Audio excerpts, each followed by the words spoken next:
Welcome back to the Breakfast Show. And as we speak, a lot of parents out there probably sort of scratching their heads, cracking their heads, trying to keep their children occupied during the school holidays. Yes. Well, our next guest has joined us to tell us about a unique experience for you and your kids, and it's not going to cost you a dime. Ah, thank goodness for that. So let's please welcome the chairman of the Selangor branch of the Malaysian Nature Society, Mr. Gary Phong. Good morning, Mr. Gary. Good morning, Gary. Thank you for coming, and of course, it's great that the Malaysian Nature Society is having its Open Day 2011. Excited?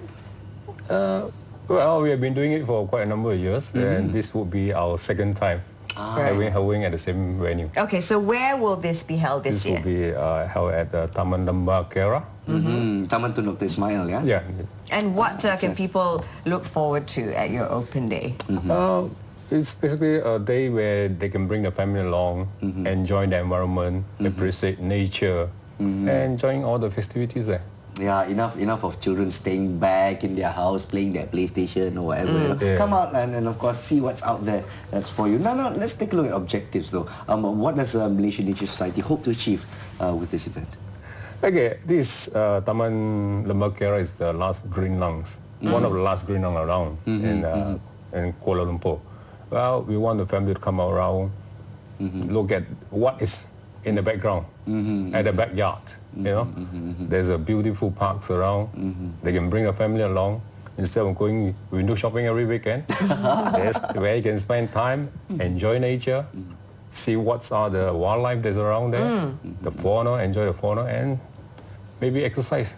Well, from the Malaysian Nature Society's point of view, do we have enough green lungs here in Klang Valley? Ah, okay. Yeah, they are pretty. In fact, I think if we, let's say, make it compulsory that every development or every housing development allocate a certain percentage of the land as green lung or as a park, that would be ideal. That would be ideal system, yeah? Yes. But, you know, as Naz said, now how much of it is actually designated as green lung areas? Do you have a rough percentage, perhaps? I think it's about something like 30%. 30%. Yeah. It's not 30%. too bad, Which is not I too bad, suppose. of course, I've seen worse. For example, in Hong Kong, they have parks and you can't walk on the grass. So I'm like, what is the point? Yeah, because it's all artificial, everything must be nice and clean, you know. So of course here in Malaysia we actually get to partake in our natural resources, such as nature as well. Yeah. So what kind of activities can they expect? I mean, you can come around, watch nature, any particular set activities, maybe something rough and tough for the Yeah, kids? you've got something called the single rope technique. Yes. Yeah, that's one of the popular activities that whenever we have these events, basically we get the participants to learn how to use a rope, single rope, and it's very ideal for caving activities. In fact, it will be conducted by our caving interest group. Excellent, of course. So you're telling me there are caves in this area? Yes. See, I do not know that, and I live right around the corner. Oh no! Well, time to go some splunking. How about that? You know where is Batu Caves? Yes, that's true. You go right to the top of the temple. Yeah. Just before that, there's a dark cave. Oh yes. That's Very interesting. All right. Okay. So of course, if for those of you who want to learn certain techniques, it might just save your life. Wouldn't you? You never know. Right? There's also nature walks that's happening. Of course, you'll be discovering the hidden treasures of the Bukit Kiara Forest Reserve. Yeah. Yeah. In fact, last week we did a recce. We found that there's a fig tree around there. The fruits are ripe. A fig tree. Wow. Yeah. In the park there. All right. Yeah. And then we found some daun kadok. Yeah. That's good.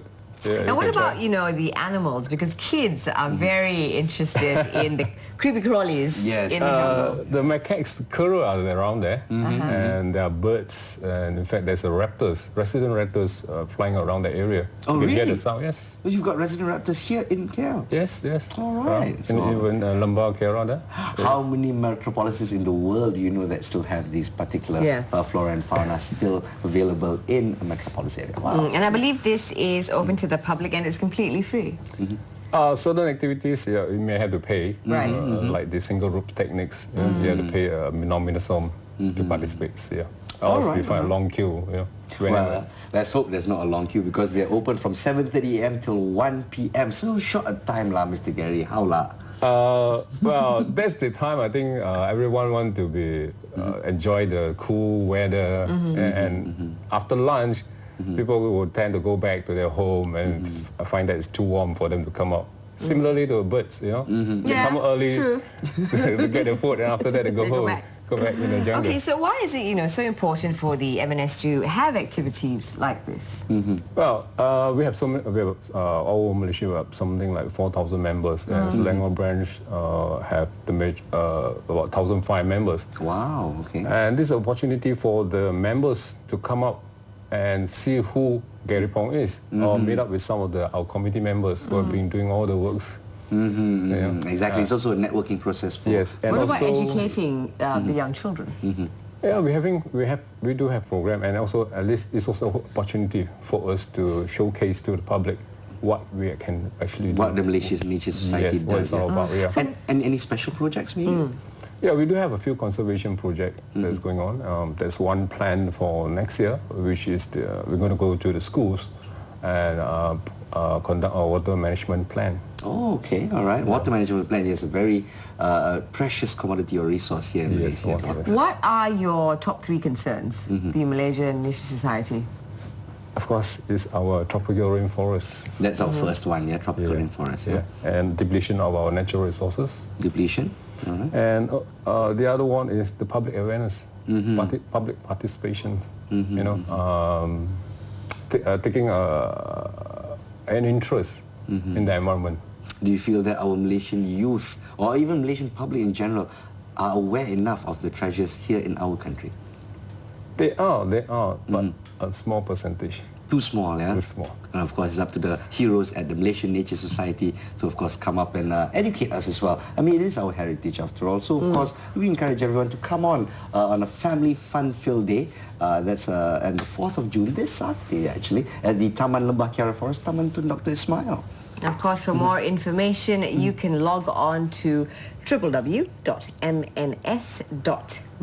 Yeah, there's also a storytelling session. So, Mr. Gary Phong, will you be telling some stories for us? Not me. We have one very, I would say, good storyteller lady. Oh, good storyteller lady. Okay. Yeah, she had with us last year, and she's back here again. I think she will be able to get all the children together. Very good, very good. Of course, well, hopefully the Malaysian Nature Society members will also get to meet up with the chairman. There you go. So it's a little networking session. Beside me, we're going to have the president of MNS will be around as well. Oh, fantastic. Fantastic. And you also have something called stream ecology. Yes. What's that going to do for the kids? Okay. Besides celebrating World Environment Day, we're going to celebrate World Ocean Day, which is a few days later. Oh, okay, World Ocean Day.